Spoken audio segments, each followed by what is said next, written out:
Welcome everyone to this episode of Palmetto Guardian. Today we will be talking about social media, why we joined the military, and we'll have a special guest from recruiting and retention.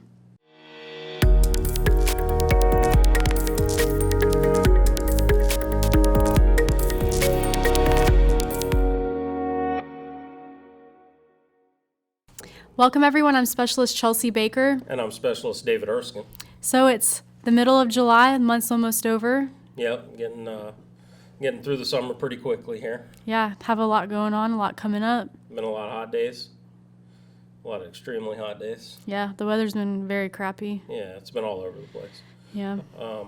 But yeah, we're getting there. Fall will be here, I guess, before too much longer. Hopefully. We need it. Need a break from the heat. It's too hot. It's too hot.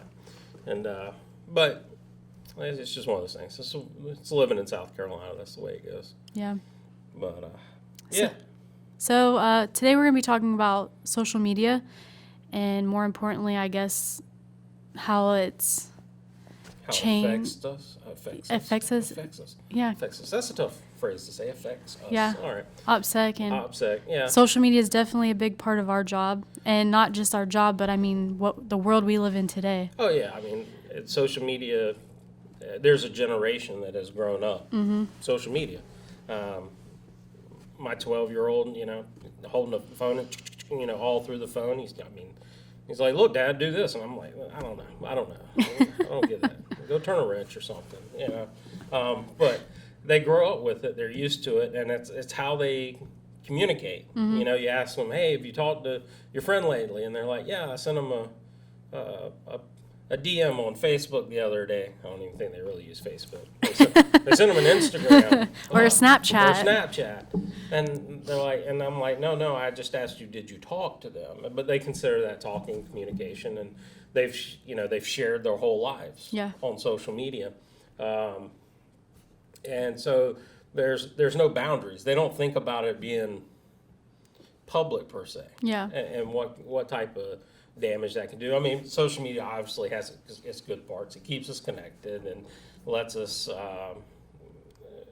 meet new people around the world and even in our communities and stuff, and be part of organizations and groups and all that kind of easier. But because, especially with the younger soldiers and airmen, they've grown up like that, they're not scared of social media, I guess, or they don't have any inherent fear of what it could do. Yeah. And, you see it in the military. It doesn't necessarily apply the same, because there's information that they'll give out, not with the intent of hurting anybody, but there's stuff that they can put out wind up leading to hurting themselves, their family, their friends, their battle buddies, their wingmen. So it's something they have to be super careful and think about the process a little bit. Yeah. You don't want to be taking pictures outside of your talk or something like that. Like, "Hey, Mom, another hard day at work," or whatever. So you have to be mindful of that. And then, of course, some of it is, reputation and things like that. With a picture says 1,000 words. Right. And unfortunately, our job revolves around typically a lot of strife or kind of bad situations. And, we respond to natural disasters, being part of the Guard, and our overseas mission also. And once again, the intent of the soldiers and the airmen is not to be mean. They're happy to be out there helping the communities. But when you take a picture and you're standing in front of floodwaters or something like that, and you got a big smile on your face, there's people suffering. Yeah. And like I said, they're not doing it with the intent of this is a joke to them. It's a little bit of pride in their work, and they're trying to share it with their family. But there is a very serious connotation that goes along with those events, and that's the type of stuff that you don't put out in public like that, definitely during those times. But like I said, they've grown up with their whole life. Yeah. I mean, there's people who get Facebook started, or social media stuff started when I think kids nowadays are getting cell phones a lot younger than whenever I was growing. I mean, cell phones were starting to become a new thing. So to hear like a 7 or 8-year-old having a cell phone, it's like, it's crazy. It's mind blowing, because it's like, what does a 7 or 8-year-old need a cell phone for? But that's how we communicate now. And when we had pagers, The Nextel cell phones with the walkie-talkies. The StarTAC and stuff. Flip phones, man, those things were hot. Yes. Yeah. You were cool if you had a flip phone. Of course, bag phones were the initial thing in the car. I mean, you paid $1,000 for the phone and then $300 a month to use it for 2 minutes. Yeah. Yeah, I mean, it was. They've grown up with it, and it's just something they need to be a little bit more aware of, especially in the military setting. I mean, you give away phones and social media can give away so much information if you're not careful. And so it's just something to be mindful of. Yeah, definitely. And then, of course,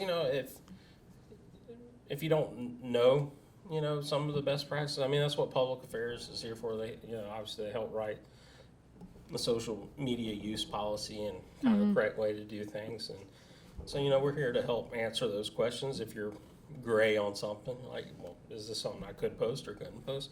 It's better to ask us before, or ask chain of command, and if they don't have an answer, then, That's not a situation where you ask for forgiveness later. Like, that's something you need to find out a yes or no answer beforehand. Yeah. And the thing is you're not going to hide it. You're not like, oh, leadership's not watching my Instagram feed. They might not be. Yeah, someone will see it. Somebody's watching it. A civilian, another guard member, retirees, whatever. South Carolina military community as a whole is a big deal. And we don't have to look for it. They'll let us know. Yeah, we get messages all the time on Facebook with screenshots of people's pages and inappropriate stuff. And we don't have to search for anything. Like you said, it comes directly to us, and then we have to deal with it. So, and the military as a whole has started to crack down more on this whole social media thing. They didn't really know how to deal with it at the beginning. They're like, well, they're at home, they're on this and that and whatever else.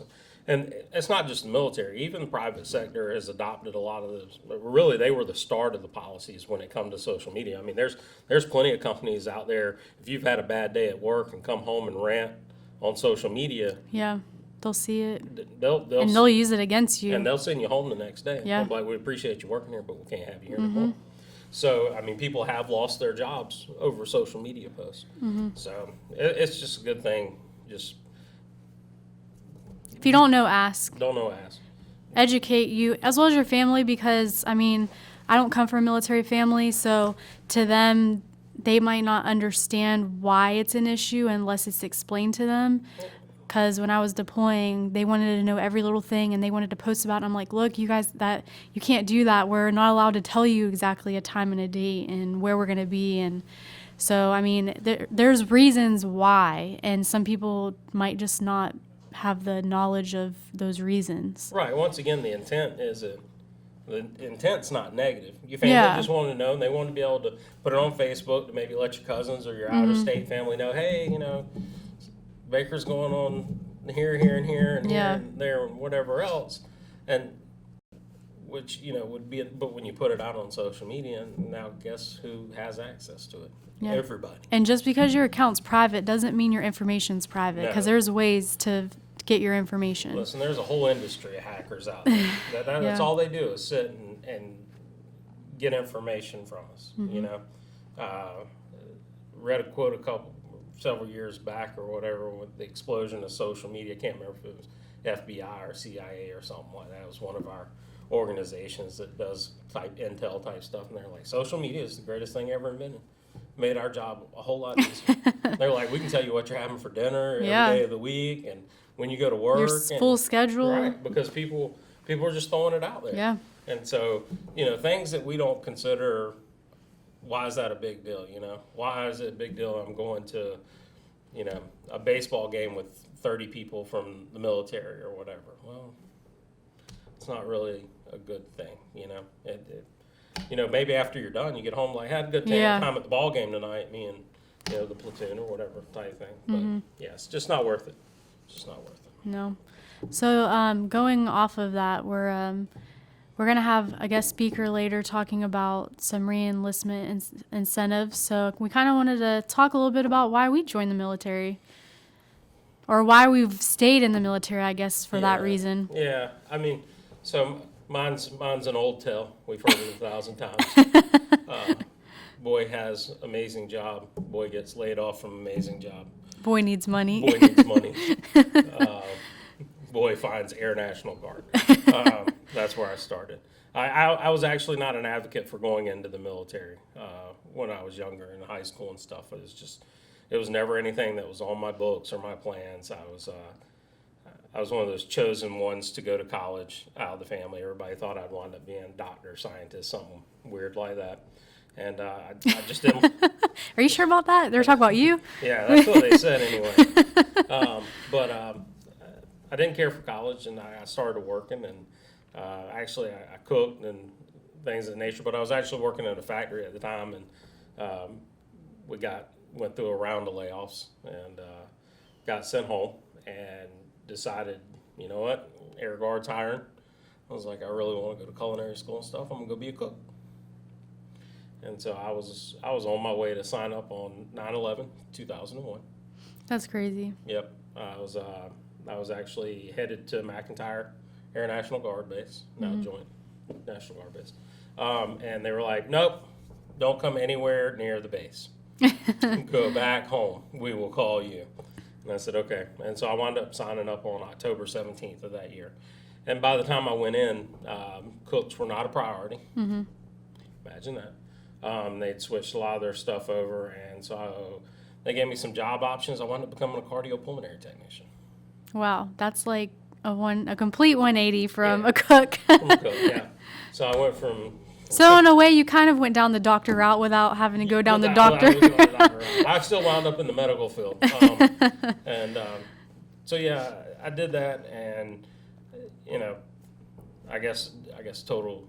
I took a year and some change break, but you know, I've been around that 17, 18 year mark as far as total years of service at this point in time. But I have switched, you know, back and forth between branches. You know, I stayed in not because I had to. Mm-hmm. I stayed in because I've always looked at the Guard as a volunteer situation. I always made my money in the civilian world or whatever, so it wasn't like the Guard was putting food on my plate. I always had options of relatively good insurance. Not to say, I mean, TRICARE stuff was awesome, but I didn't have to have the Guard for insurance or, you know, my day-to-day money and stuff like that. So it was really just a volunteer thing for me. It was something fun and unique, and there was a lot of stuff to learn in there. And it was the option of, you know, I've obviously been cardiopulmonary, and I've been public affairs, and I've done cargo.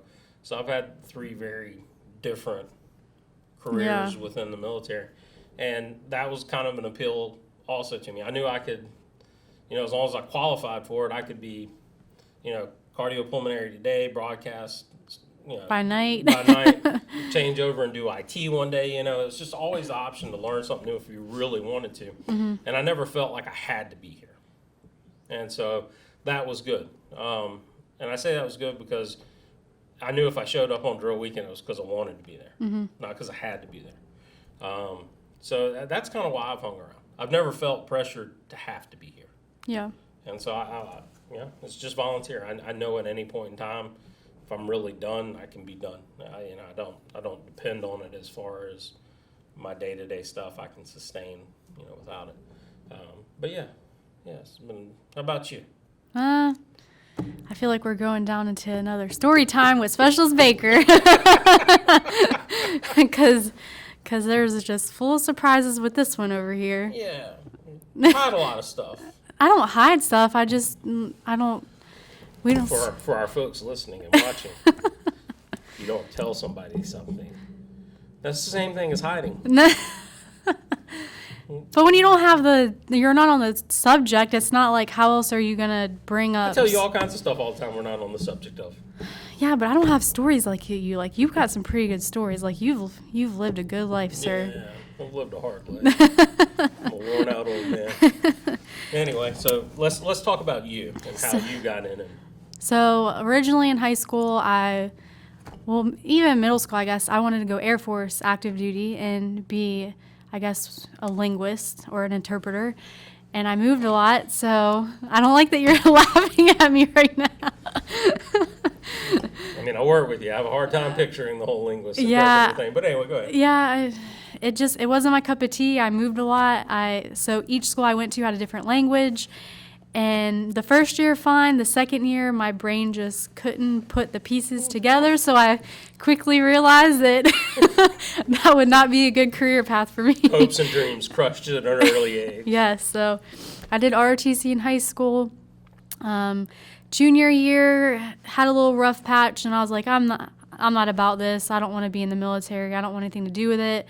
So senior year, didn't do ROTC, just got my credits, graduated, and 6 months later, I was at the National Guard recruiter's office signing papers.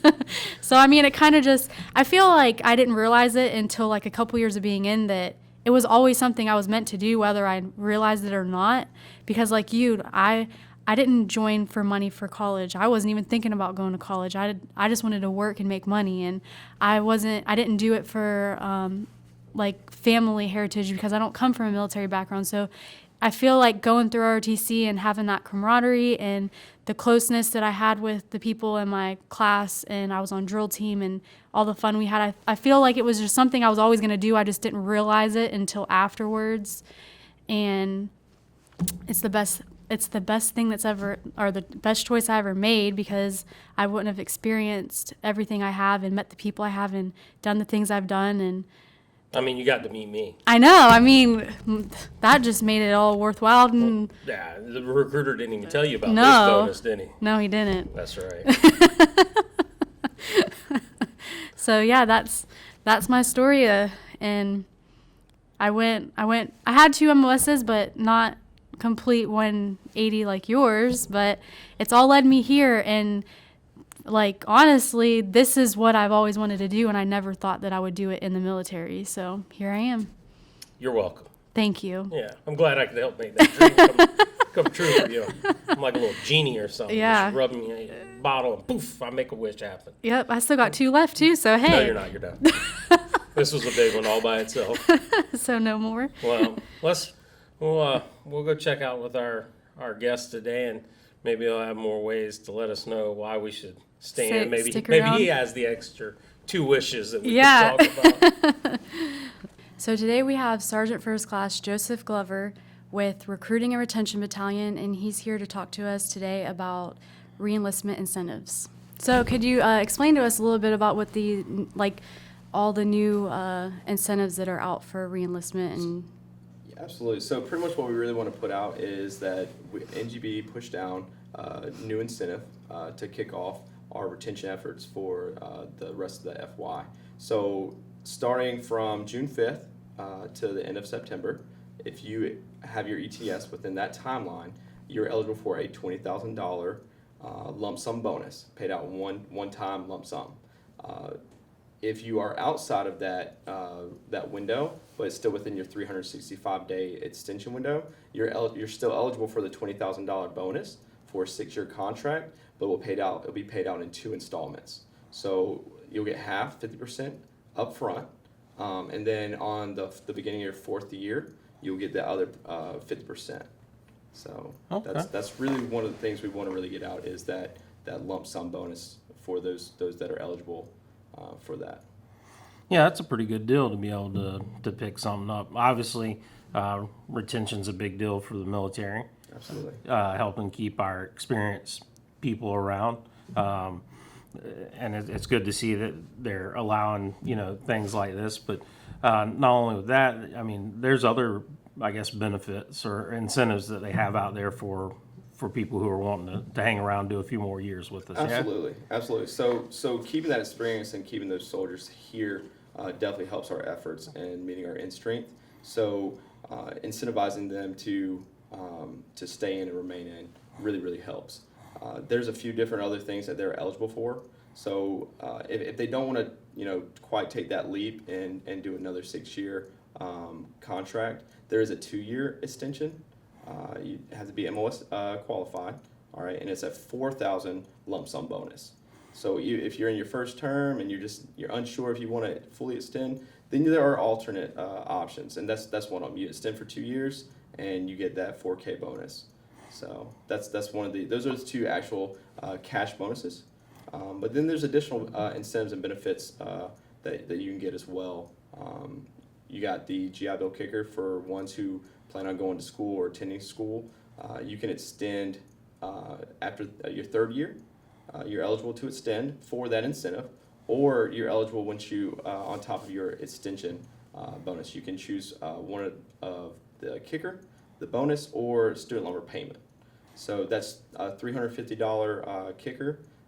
And then if it's something that you feel like maybe you have student loans, or somehow you plan on going to school, and the school that you're attending, you may not be fully covered by the tuition and the cap money that we receive, or any other incentives or benefits that you're already receiving, you can actually extend for a $50,000 student loan repayment, and you do not have to have a qualifying loan at the time.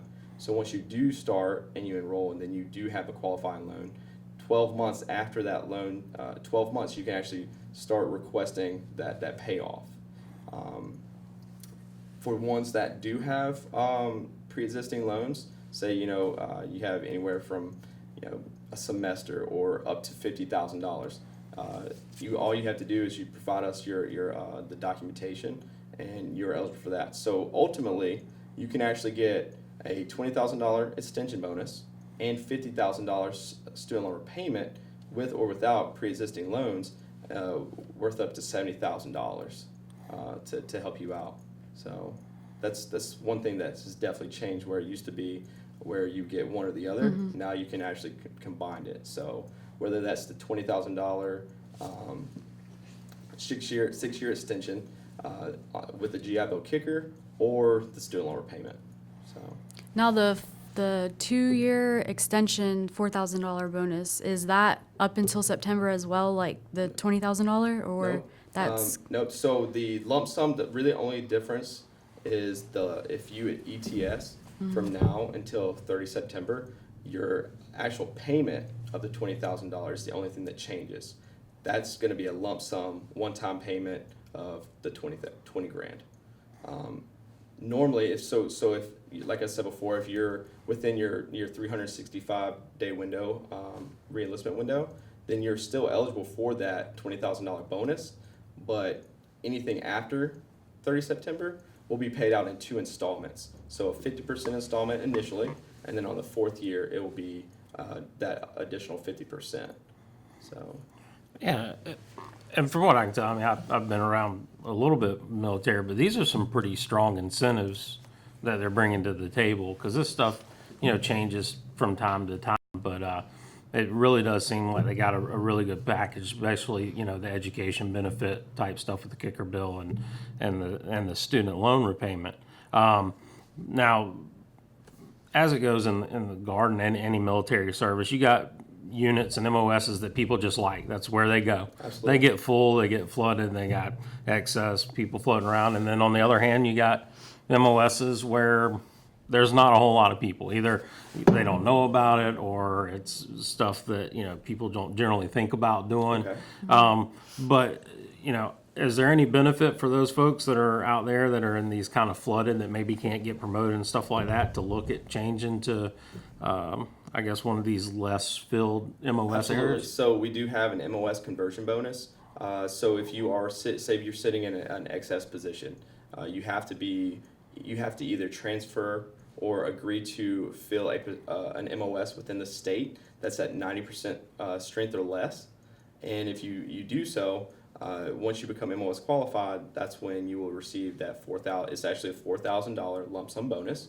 So it gives you an opportunity to not only have forward progression in your career or career progression, but it allows you to actually get an incentive to help fill an MOS that we need in the state. Sometimes you get those low density MOSs that were just hard to fill, and if you qualify for it, why not incentivize you to hey, help us out? This also could benefit you for career progression later down the road. So Yeah. I really think that some of these incentives, we want people to extend, we want people to stay within the ranks, because we need you. We've invested a lot of money. The National Guard, the Army, we've put a lot of money in that, and now that they're actually showing that through these tangible benefits and incentives. So, Yeah, I think a lot of time people, when they think of recruiting, they drop the other R off of it, because it is R&R, right? And the retention part of it is massive. It's massive. It's huge. absolutely. And it's- I absolutely agree with you. It's a very important piece of that, attrition management as well. But as far as the retention piece, I think we kind of realized that that is very valuable to us and it's an asset. So, we're doing things already with that we have set in motion to try to increase those the retention efforts for the state as well, and just really getting out here and having the information available to the soldiers. That brings me up the app. So all of this information is on the app, and all you have to do is download the South Carolina Army National Guard app. Any smartphone, it's on the Apple Store, it's on the Google Play Store. You just download it, and under current bonuses, you have a spot for current bonuses, and that's where you're going to find all these incentives. So the student loan repayment, the REB, the Reenlistment bonuses, the Mos Conversion Bonus stuff, and the Montgomery GI Bill kicker. That's all going to be there. And when details, you just need to get with your retention NCO, a recruiting retention NCO that's attached to the unit, or your readiness NCO, and they can help you out with that. So there's a lot of ways to get this, but I think the easiest one is going to be through that app for these soldiers. So That's good. That's good. And with the app, if something were to change or new things come out, obviously they're updated there. So that's just a good place to stay kind of on top of what's going on. So so what's here today may be different tomorrow. So it is a really good platform for the latest and greatest, and they actually push notification. So if anything does change, you can get notified through the app saying, hey, well, the just whenever the $20,000 lump sum came for these window of soldiers, you would have got it notified. So it's that information changes on a daily basis. Anytime there's any changes to incentives or benefits, it gets processed through that app. So Now I'm gonna switch gears just a little bit here with you, because for a lot of military folks, the only time we deal with recruiting and retention is our recruiter.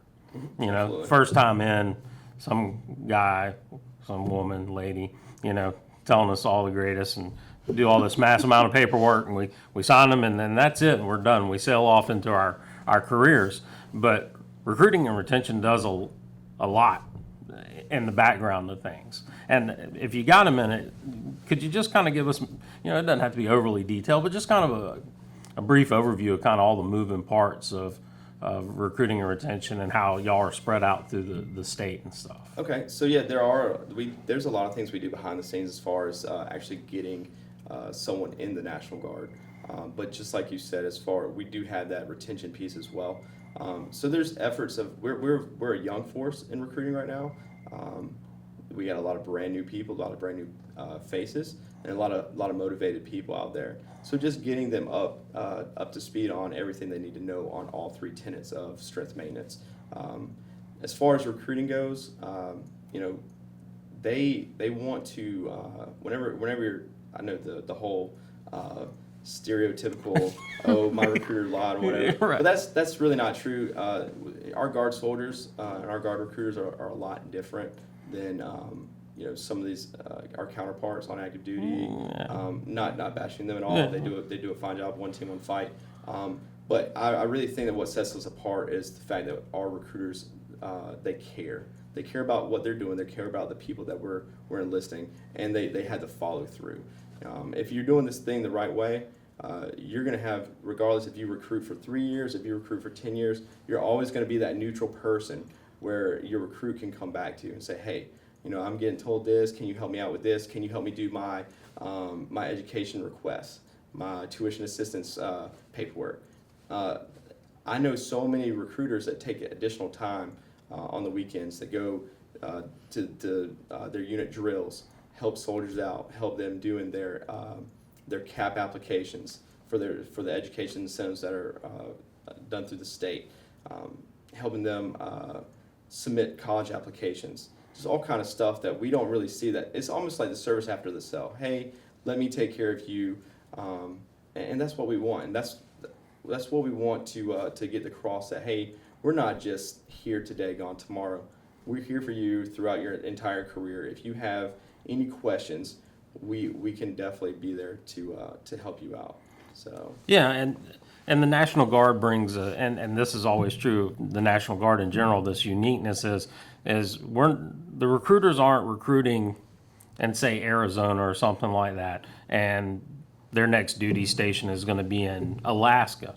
These recruiters are recruiting people in their local churches and their schools, maybe where their kids go to high school or so. hometowns, Right. absolutely. So these people, they're going to work with or run into, on a regular basis. So you're recruiting your community where you Absolutely. live, and that's an important thing because you mentioned the whole stigma of my recruiter lied to me, but these are people that they work and live with. It's their family / community in South Carolina, so of course they're going to treat them right. They're going to make sure they give them the best. Well, just like we were talking about policy changes, really most of the time, where if someone feels like their recruiter wasn't upfront with them, something has changed from the time that person enlisted to the time that they find out about that change.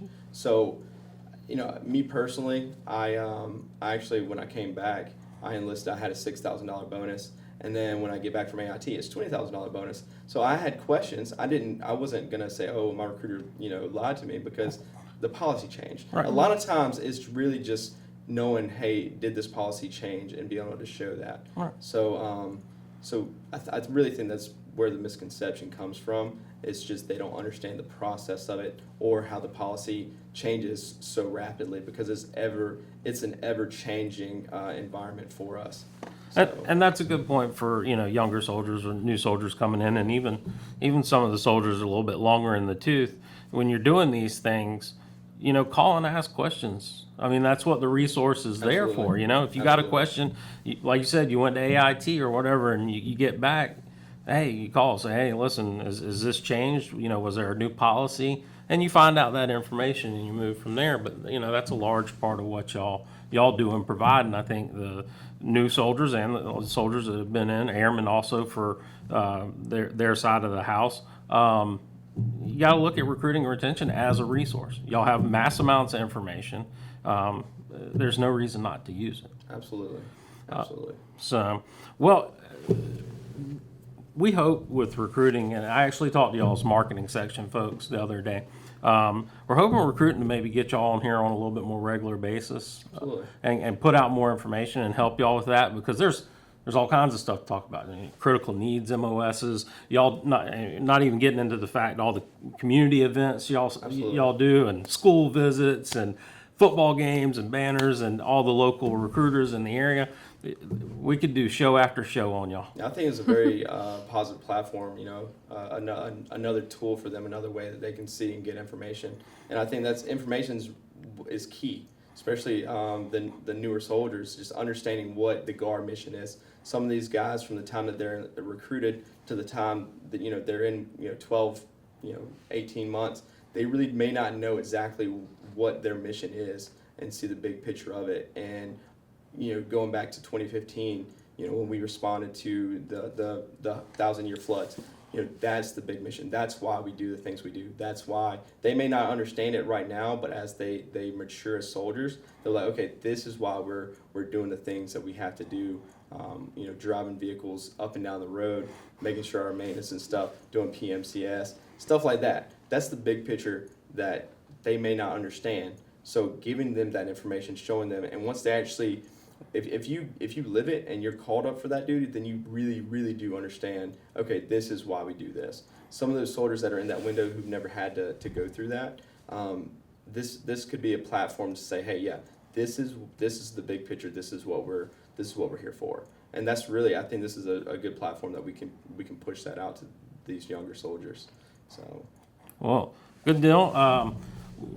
Sergeant First Class Glover, we appreciate you stopping by. Hopefully, on down the line, we'll maybe have you on again. okay, I love it. I appreciate it. Thank you so much. Yes.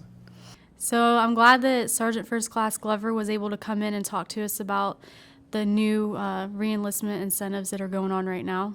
Yeah, a lot of good stuff. If you're kind of on the fence or been thinking about it, I mean, $20,000, bulk payout bonus, as long as you meet the time frame. Of course, you can still get the bonus. It just pays out, at 2 separate times. But I mean, that's awesome. The student loan repayment stuff, the fact that you can get Both. And a lot of people don't know that. So, I mean, it's good that we're getting this information out now because, get it in your contract now so you have it, whether you have loans or not. I mean, that's awesome that you can have both at the same time. Yeah, and then even the little bonus, if you just, you're just looking to do another 2-year stint, you're not 100% sure. I mean, the fact that you can get a little something out of it, I could use that extra $4,000 if it was my time to, Yeah. re-enlist. I'd definitely look at doing that. And then, of course, the GI kicker bill stuff, being able to add that in if you are looking to go to school or currently in school, be able to get a little extra, money to help while you're doing that. That's great. I mean, it's a good deal all the way around. I mean, these are extremely strong bonuses and good reasons to stay in that retention part, which is becoming a bigger and bigger deal for the military as a whole, especially the Guard, because you got so much experience with these people. And like he said, they invested, all this money in the soldiers, and to let that walk out the doors, it's terrible not to incentivize it for them. So yeah, you want them to stay around. You want that experience to stay here so that they can teach the next generation of soldiers, so that they can learn from what we've done right and what we've done wrong. And if we're letting these people walk out the door, then we're missing out on all that. Exactly.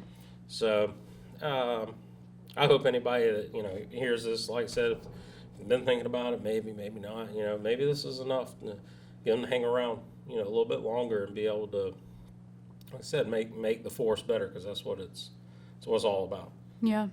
Keep that experience and those group of people around. So, And if you're still confused about everything that we talked about earlier, just reach out to a recruiter or your readiness NCO. Don't wait. Ask now, because you want to make sure you have the right information so that you're not in the long run getting screwed over because you just didn't ask. right. It's not worth it. Right, and I think a lot of people don't ask because they're like, oh, I don't qualify Yeah. or whatever. They just assume off the bat they don't qualify. Exactly. This, that. Listen, let them tell you no. Put it in front of them and say, here's all my stuff. Yeah, do or I don't. And then let them tell you no. Because if you did and you didn't ask, you missed out. Yeah. You missed out on a huge thing. That's a terrible place. And you'll be sitting there, maybe the worst thing you do is, oh, maybe I should have. Yeah. Maybe I should have. And then your buddy comes back, yeah, man, I got it. Wait, we got the exact same thing going on. I could have done it and got it. Yeah, you could have. Yep. That happens all the time. That's it. And I think that's kind of why people don't stick around. That's it. So, the Guard's doing their part to keep you around. Now you got to do your part to stay around. Exactly. So. Well, I'm Specialist Chelsea Baker, And I'm Specialist David Erskine. and we'll catch you in the next episode.